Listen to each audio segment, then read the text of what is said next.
Welcome to Max Trains and Ministries, your one stop for both Christian news and train news. Let's dive in.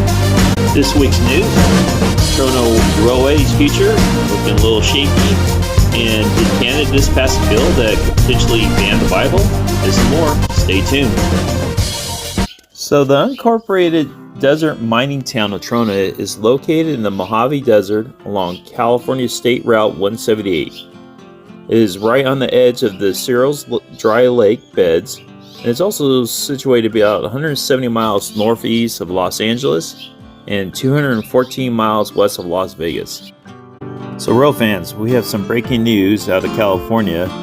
The iconic Trona Railway, famous for its classic heavy-duty EMD locomotives, has officially been put up for sale.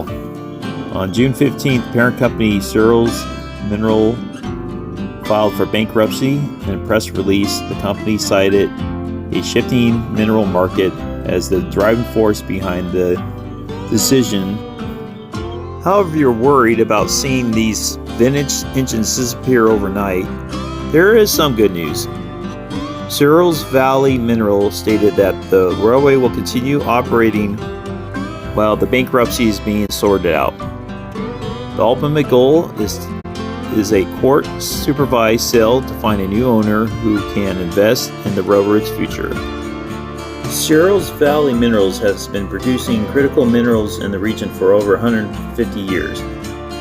Company President Dennis Cruz noted that changing soda ash markets have forced them to pivot entirely to different products. Cruz called the court-supervised sale the most orderly and transparent way to place these resources and the railway into the hands of someone who can secure their resources. This news doesn't come as a total shock to those following closely. Earlier this year, Searles Valley Mineral announced layoffs at their local mining operation.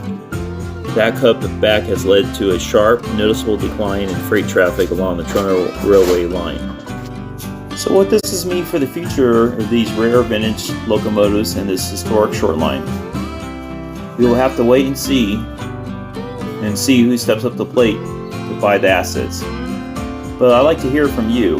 Have you ever rail fanned the Trona Railway? Do you have any favorite vintage locomotives on their roster? Let me know your thoughts in the comments below. Canada just quietly passed one of the most controversial speech laws in history. And if you're a person of faith, it might directly impact your right to quote the Bible. The problem. What is Bill C-9?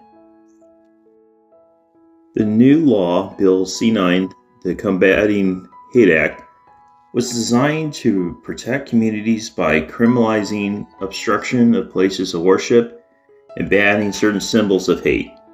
But here's the catch.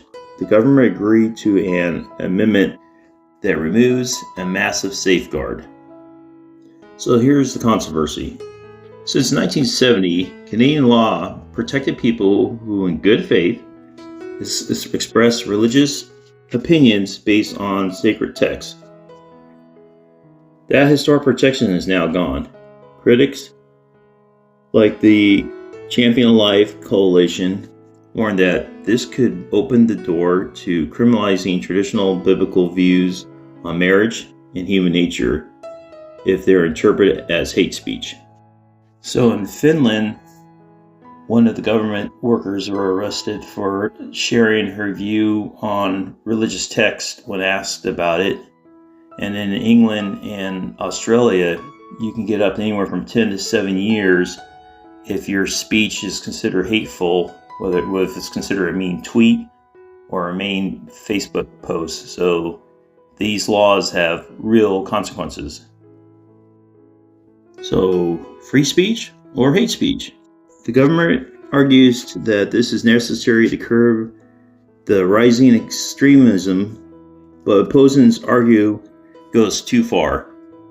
Where do you draw the line between protecting communities and protecting religious freedom? So, what do you guys think? Is this simply to protect people from hate speech, or do you think this is a crackdown on religious freedoms? Let me know what you think in the comments. And thank you so much for watching. God bless. And please like and subscribe. We hope to see you next time.